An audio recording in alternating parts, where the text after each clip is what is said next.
এখন তো পাকা কাঁঠাল পাওয়া যায় বাজারে। পাকা কাঁঠাল খাওয়ার পর বিচিটা ফেলে না দিয়ে এই বিচিটা দিয়ে নানা রকম রেসিপি বানানো যায়।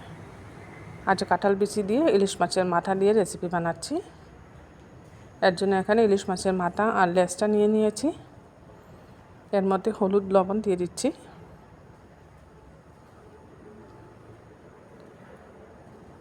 আর এখানে নিয়ে নিয়েছি বেশ কিছুটা কাঁঠাল বিচি।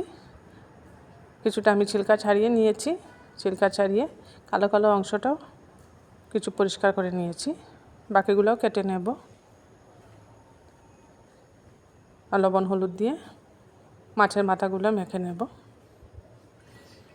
এবার কেটে নেওয়া বিচিগুলো কুকারে নিয়ে নিচ্ছি। কাঁঠাল বিচি একটু শক্ত হয়, তাই কুকারে 2টা সিটি দিয়ে দিলে একদম সফট হয়ে যাবে। আর এইভাবে কুকারে 4-5টা সিটি দিয়ে কাঁঠাল বিচির ডালও বানানো যায়। আমি 2টা সিটি দিব, সম্পূর্ণরূপে এগুলো স্ম্যাশ করব না। গ্যাস জ্বালিয়ে কুকারটা বসিয়ে দিয়েছি আর 2টা সিটিও দিয়ে দিয়েছি। ঢাকাটা খুলিয়ে আপনাদেরকে দেখিয়ে দিচ্ছি। বিচিগুলো দেখুন খুব সুন্দরভাবে সিদ্ধ হয়েছে, কিন্তু সম্পূর্ণরূপে গলে যায় নাই। এবার একটা কড়াই বসিয়ে দিয়েছি। এর মধ্যে দিয়ে দিচ্ছি সরষের তেল। তেলটাকে খুব ভালোভাবে গরম করে নিতে হবে। তেলটা খুব ভালোভাবে গরম হয়ে যাওয়ার পর এইভাবে কড়াই সব দিকে এটা ঘুরিয়ে ঘুরিয়ে লাগিয়ে নিলাম। এবার লবণ হলুদ দিয়ে মেখে রাখা ইলিশ মাছের মাথা লেজ ওই তেলের মধ্যে দিয়ে দিচ্ছি। মাছটাকে একটু কড়া করে ভাজবো।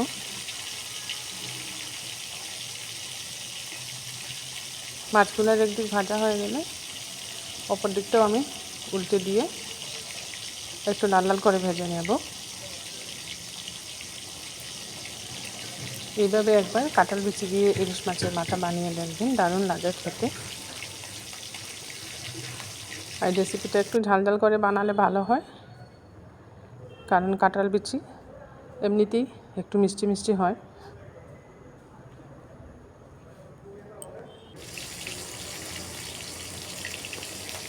মাছগুলোকে এখন উল্টে দিচ্ছি।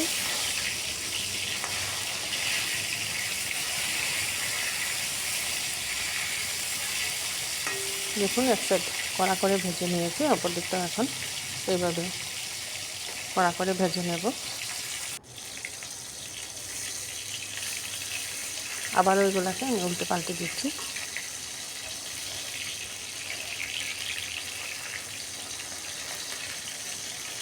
আর এই রেসিপিটা ইলিশ মাছ দিয়ে বানালে ভালো লাগে। ইলিশ মাছের একটা নিজস্ব গন্ধ আছে, আর কাঁঠাল বিচির সাথে গন্ধটা খুব ভালো লাগে।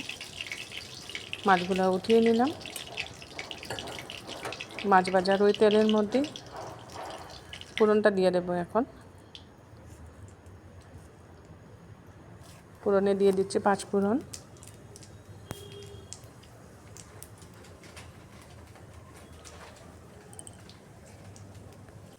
আর দিয়ে দিচ্ছি তেজপাতা।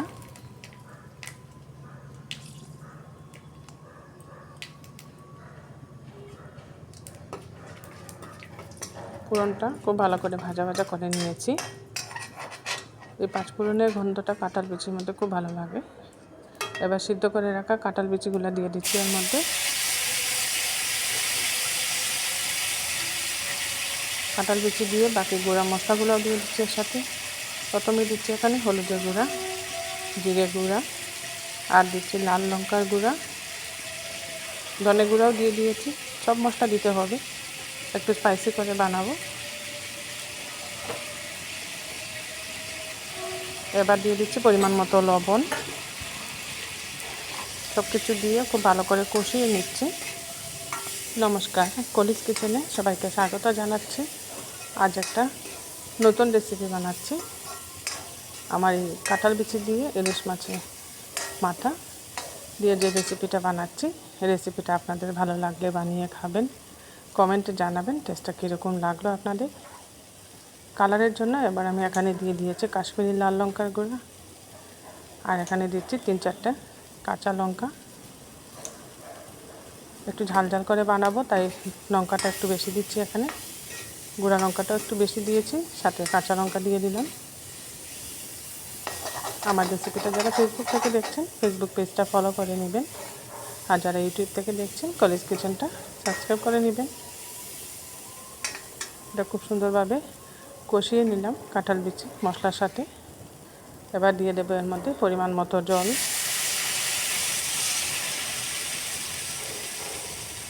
খুব সিম্পল রেসিপি, কিন্তু খেতে দুর্দান্ত হয়। জল দিয়ে এটাকে আরও কিছুক্ষণ আমি ফুটিয়ে নেব। মাছের মাথাগুলো সাথে দিয়ে দিচ্ছি। মাছের মাথাটা দিয়ে কিছুক্ষণ ফোটালে রেসিপির মধ্যে ইলিশ মাছের গন্ধটা খুব সুন্দর যাবে।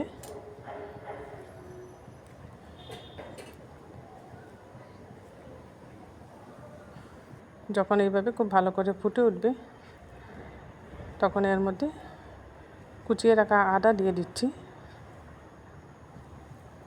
আদাটা আমি একটু পরে দিয়ে দিলাম, যাতে আদার গন্ধটা থাকে, এর জন্য। এবার গ্যাসের হিটটা একটু কম করে দিয়ে 10 মিনিটের মতো ঢাকা দিয়ে রাখবো, যাতে করে কাঁঠাল বিচিটা আরও সফট হবে। 10 মিনিট পর ঢাকাটা উঠিয়ে আপনাদেরকে দেখিয়ে দিচ্ছি।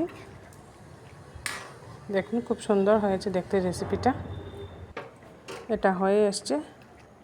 নামানোর আগে ধনেপাতা কুচি দিয়ে দিচ্ছি। ধনেপাতাটা একটু বেশি পরিমাণে দিলাম। ধনেপাতা দিয়ে আরও কিছুক্ষণ রেখে দেবো, এতে করে ধনেপাতারও গন্ধটা যাবে রেসিপির মধ্যে। ভালো করে মিশিয়ে নিলাম ধনেপাতাটা দিয়ে। এবার একটা সার্ভিং বোলে নামিয়ে নিচ্ছি। বানিয়ে নিলাম নতুন একটা রেসিপি, ইলিশ মাছের মাথা দিয়ে কাঁঠাল বিচির। আমার এই রেসিপিটা আপনাদের ভালো লাগলে একটা লাইক করে দিবেন। অবশ্যই আত্মীয় স্বজন বন্ধুবান্ধব সবার সাথে শেয়ার করবেন। আর এরকম নতুন নতুন রেসিপি নিয়ে আগামীতেও আমি আপনাদের সামনে হাজির হচ্ছি। তৈরি করে নিলাম ইলিশ মাছের মাথা দিয়ে কাঁঠাল বিচির একটা নতুন রেসিপি।